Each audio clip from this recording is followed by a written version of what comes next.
దేశ చరిత్ర ప్రపంచ చరిత్రలో అతిపెద్ద కుంభకోణం 29,000 కోట్లది బిహెచ్ఎల్ మీద నామినేషన్ ఇద్ది అధ్యక్ష.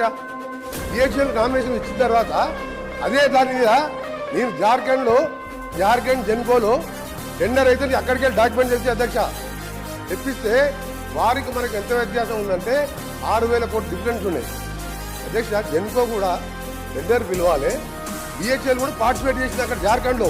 అప్పుడు అడిగింది, అసెంబ్లీలో ఉండి అడిగితే దాన్ని మాట్లాడలే. దాంట్లో పెద్ద స్కామ్ జరిగింది. వీరి పాత్ర కూడా చాలా ఉండిందా. ఈయన పాత్ర 10,000 కోట్లు తిన్నాడు అలా. నేను ఇంకోటి చెప్తున్నా అధ్యక్ష, ఇది ఆన్ రికార్డ్ చెప్తున్నా, నేను ఇవన్నీ కూడా సాక్ష్యాలు ప్రూవ్ చేస్తా. ఇది 50,000 కోట్లు పెరిగింది అధ్యక్ష. ఇప్పుడు 50,000 కోట్ల పెరిగింది.